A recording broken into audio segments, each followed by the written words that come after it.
मानव समाचार, मानवता के हक में। बिस्मिल्लाहिर्रहमानिर्रहीम। नहमदुहु व नुसल्ली अला रसूलिहिल करीम, अम्मा बाद। आज हम लोग एक वफ़द की शक्ल में नासिक आए थे। हम लोगों ने कलेक्टर साहब से किला झोपड़पट्टी के मसले को लेकर के मुलाकात की और हमने बस्ती के जो एहसासात थे कि आज किला झोपड़पट्टी के ताल्लुक़ से सरकार ने जो फ़ैसला लिया है कि इन्हें यहाँ से हटाया जाए और किले की ज़मीन खाली कराई जाए, ये पूरे महाराष्ट्र के लिए रहा। इससे पहले से किला झोपड़पट्टी मालेगांव का मसला चल रहा था और उस वक्त जो कलेक्टर थे सूरज मांढरे साहब, उन्होंने घरकुल योजना के ताल्लुक़ से एक नेगेटिव फ़ैसला दे दिया था कि ये रहने जैसी जगह नहीं और बस्ती के लोग भी उस जगह ट्रांसफ़र होना नहीं चाहते। हमने कलेक्टर साहब से मुलाकात की और लोक आयुक्त में जो बातें थी, वो जो जजमेंट कॉपी थी, वो भी हमने उनको दी और इस ताल्लुक़ से जो बातचीत हुई है, हमारा बस्ती वालों की तरफ से मुतालबा ये है कि कारपोरेशन या रेवेन्यू डिपार्टमेंट सरकार ये इन लोगों को घरकुल योजना के अलावा शहर में या शहर से लग करके जो भी मुतबादिल जगह है वो दें।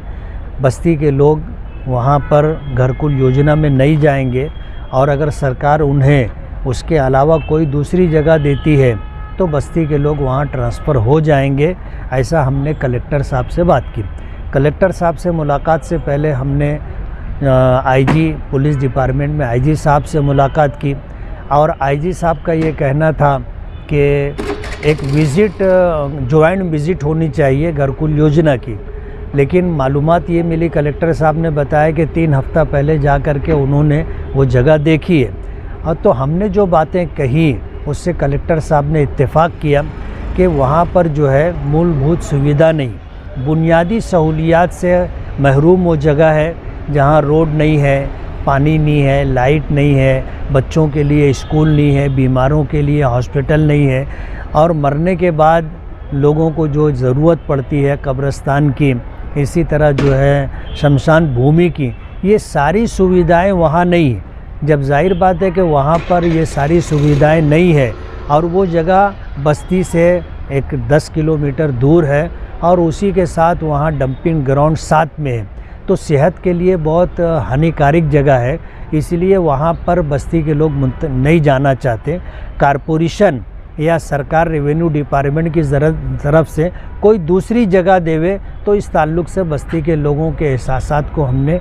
कलेक्टर साहब के पास रखा है। कलेक्टर साहब ने भी उम्मीद बताई है कि भाई हमने जो है कमिश्नर से, कारपोरेशन से यही डिमांड की है कि वो जगह बताए। हमने उसी के साथ ये कहा कि रेवेन्यू डिपार्टमेंट भी देखे कोई मुतबादिल जगह हो जो घरकुल योजना के अलावा हो, तो इस सिलसिले के अंदर काम हो सकता है। हमने लोक आयुक्त के जजमेंट के हवाले से बात रखी है और कलेक्टर साहब ने बहुत उम्मीद बताई है कि हम भी ये कोशिश कर रहे हैं।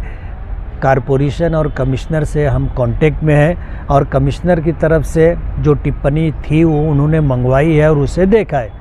तो बस्ती वालों का जो एहसास है और उनकी जो ज़रूरत और तकाज़े है वो हमने कलेक्टर साहब के पास रखे हैं और कोशिश है कि सरकार घरकुल योजना के अलावा कारपोरेशन के ज़रिए या रेवेन्यू डिपार्टमेंट के ज़रिए मुतबादिल जगह देवे। नहीं छोड़ना चाहते, वहीं रहना चाहते हैं, वैसे उसके लिए कोई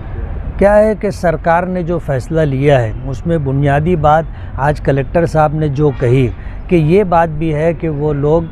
अतिक्रमण करके कई किले की जगह पर बैठे हुए हैं, ऐसा कलेक्टर साहब का बोलना है। ठीक है, 40-50 साल पुरानी बस्ती है, लेकिन है तो किले की जगह पर उनकी ज़ात। और दूसरी बात है कि हम लोग ने अभी आईजी साहब से मुलाकात की थी, तो आईजी साहब से मुलाकात में जहां हमने किला झोपड़पट्टी के ताल्लुक़ से बातचीत की, वहीं पर हमने मालेगांव में जो जन्म दाखिले को ले करके एसआईटी टीम तश्कील दी गई है। बात ये है कि हमने वहाँ पर ये बात रखी कि अभी तक कोई विदेशी सामने आया नहीं, यानी कोई बांग्लादेशी या रोहिंग्याई ऐसा मालेगांव में मिला नहीं है। अब जन्म दाखिले में जो पेपर की कमी थी या कुछ बोगस दस्तखत बोलो या बोगस पेपर बोलो, इस ताल्लुक़ से जो भी कार्रवाई हो रही है वो उन लोगों पर हो रही है जिन्होंने जन्म दाखिला बनवाया, जबकि उसमें एक नंबर पर जो ज़िम्मेदार है वो सरकारी ऑफिसर। अगर उसने देखा था कि ये पेपर बराबर नहीं है तो उसको जन्म दाखिला बना करके नहीं देना था। 2 नंबर पर वो लोग हैं जिन्होंने पब्लिक का जन्म दाखिला बनवाया है और उन्होंने पेपर कम होने के बावजूद अगर जन्म दाखिला बनवा लिया है तो 1 नंबर पर उसमें ज़िम्मेदार ऑफिसर है। 2 नंबर पर वो लोग हैं जो दरमियान में है, जिनको एजेंट कह सकते हैं, उसमें कुछ वकला भी हैं। तीसरे नंबर पर जो है पब्लिक आती है। अगर कार्रवाई पब्लिक पर होती है, जिसमें ख़ास तौर पर कुछ लेडीज़ को भी गिरफ़्तार किया गया FIR रजिस्टर करके, तो इस सिलसिले के अंदर उनको जल्द से जल्द ज़मानत मिलनी चाहिए और इस सिलसिले में SIT जो है मदद करना चाहिए कि जो पब्लिक है उनको तकलीफ़ ना हो। IG साहब ने इस सिलसिले में हमारी बात को तवज्जो से सुना और उन्होंने हमें हौसला दिया कि इस सिलसिले में हमने कैटेगरी बनाई है कि पहली कैटेगरी में सरकारी ऑफिसरान हैं, दूसरे में एजेंट लोग हैं, तीसरे में जो है पब्लिक आती है और इस सिलसिले में SIT टीम की तरफ से सहूलत मिले, उनका हेल्प रहे। इस सिलसिले में हमने बातचीत की तो उन्होंने हमें आश्वासन दिया है कि हम लोग इस सिलसिले में मदद करेंगे। कलेक्टर ऑफिस में है, राशनिंग के ताल्लुक़ से हम लोग DSO से मुलाकात हम लोग कर रहे हैं और राशन दुकानों से लोगों को जो अनाज कम मिल रहा है और इसी तरह जो पीले कार्ड वालों को अनाज मिलता है या सरकार जो मुल्क में 80 करोड़ लोगों को हर महीना जो 5 किलो राशन देने की बात करते हैं और उसी के साथ साथ जो है अभी जब ईद का मौका आया था तो मुल्क में तकरीबन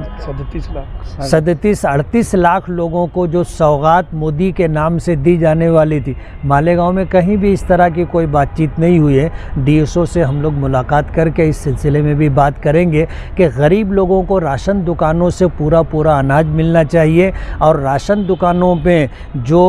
बदउनवानी होती है वो बदउनवानी ख़त्म होनी चाहिए। इस सिलसिले में हम लोग मुलाकात करते हैं।